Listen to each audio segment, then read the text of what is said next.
तो क्वेश्चन में कह रहा है ऐसा, a room having the dimensions as mentioned in the chart below has a table, a bed and chair. There are 3 books kept on the table side by side. You have to remember 3 books. And also a lamp having radius 3.5. And you have to remember that the same has been kept on the table. Now, on the basis of the following information given below, answer the following. तो आप देख सकते हैं कि आपके पास objects का list है, length, breath and height दिया हुआ है आपको. उसमें एक रूम है, बेड है, टेबल है, चेयर है, बुक्स है. तो आप जब ध्यान से देखेंगे तो आपको दिखेगा कि कोई कोई यूनिट इसमें इंचेस में है और बाकी सारे आपको इसमें फीट में दिखेंगे. तो आपको ध्यान देना है उस क्वेश्चन को अटेम्प्ट करते हुए जो बुक से इन्वॉल्व हो या उससे रिलेटेड किसी और चीज से, तो आपको उसको सेम यूनिट में कन्वर्ट करते हुए निकालना पड़ेगा.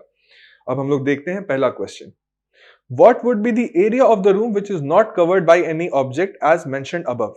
तो आपको इसमें यह ध्यान रखना है कि बुक जो है वो टेबल पे रखा हुआ है, तो वो रूम का एरिया नहीं कवर कर रहा होगा. तो आप रूम का एरिया निकालेंगे. एरिया के लिए आप करेंगे लेंथ इंटू ब्रेथ, जो कि हो गया 18 into 12, minus area of the bed, minus area of the table, minus area of the chair. तो आपको आंसर आएगा इसमें 178 स्क्वायर फीट, जो कि है ऑप्शन बी. ठीक है, कैलकुलेशन आप कर लेंगे. मैंने अपने मन में कर लिया इसको. अभी आगे बढ़ते हैं. What is the area of the table which is uncovered by any of the objects? तो area of the table, area of the table आपको टेबल पे आप ध्यान देंगे कि 2 चीजें रखी हैं. उसमें से है किताबें और दूसरा है लैंप. किताब उसमें से 3 है, जैसा कि आप देख सकते हैं ऊपर क्वेश्चन में मेंशन है 3 books are kept on the table, that too side by side. तो आप पहले निकालेंगे टेबल का एरिया इन इंचेस. तो टेबल का एरिया हो गया 3 इंटू 4 इंटू 12 इंटू 12. मैंने 2 बार 12 इसमें इसलिए लिखा क्योंकि मैंने उसको फीट से इंच में इसी में कन्वर्ट कर दिया इक्वेशन में, ताकि मुझे कैलकुलेशन कम करना पड़े थोड़ा. इसके बाद आप इसमें से घटाएंगे क्या? आप पहले घटाएंगे 3 बुक का area which is 3 into 12 into 6. उसके बाद आप घटाएंगे एक लैंप का एरिया विच इज पाई 3.5 का स्क्वायर. ये सब घटाने के बाद आपके पास जो आंसर आएगा वो होगा 1473.52 विच इज ऑप्शन सी. ठीक है, इसमें बस आपको ध्यान रखना है कि आपने यूनिट सही से कन्वर्ट किया हो. इंचेस को अगर आप फीट मान के चलेंगे तो आपके साथ कुछ गलत हो सकता है. इसलिए please be attentive while reading the questions and attempting the same. Don't be nervous.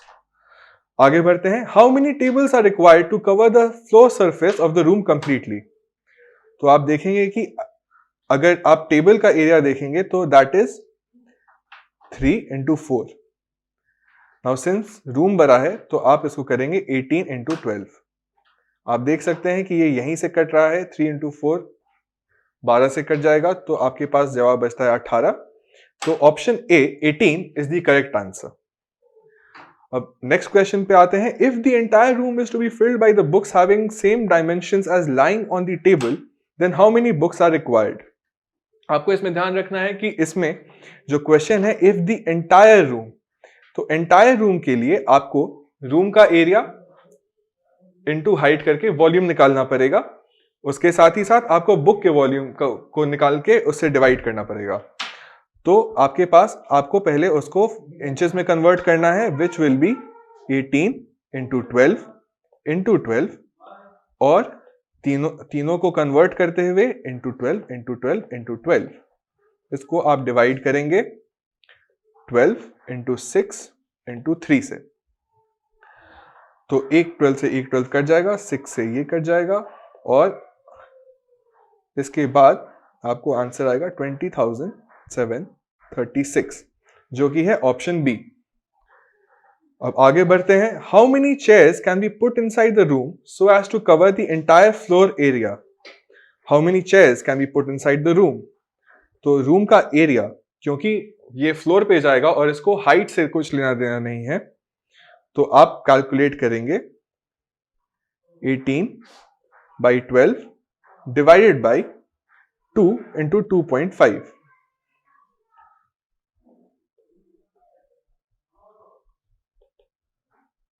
तो आपको जो आंसर आएगा वो आएगा 43 पॉइंट। ये कुछ डेसिमल में जाएगा, पर क्योंकि चेयर आप आधा तो रख नहीं सकते, ऐसा तो नहीं है कि आप एक पैर बस डाल देंगे तो वो चेयर काउंट होगा, नहीं, चेयर के चारों पैर रूम में होने चाहिए।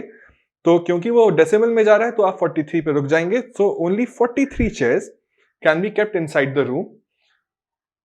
ठीक है, आपको लगा होगा कि ये हो सकता है मीडियम डिफिकल्टी का हो, पर मेरे हिसाब से ये इजी था। इसमें आपको, अगर आप ध्यान से देखें तो पहला क्वेश्चन छोड़ के बाकी सब में आपको डेटा ऑर्गेनाइज फॉर्म में दिया गया है। पहले क्वेश्चन में आपको थोड़ा ऑर्गेनाइज करना पड़ेगा खुद, ताकि आपके लिए आसानी हो और सुविधा हो बाद वाले क्वेश्चन सॉल्व करने में। बस ये ध्यान रखना है कि आप पैनिक ना करें पेपर में, क्वेश्चन को देख के हड़बड़ाना नहीं है और उसका डट के सामना करना है। तो प्लीज अच्छे से क्लैट दीजिए, अच्छे से प्रिपेयर करिए बिना डरे हुए। Thank you.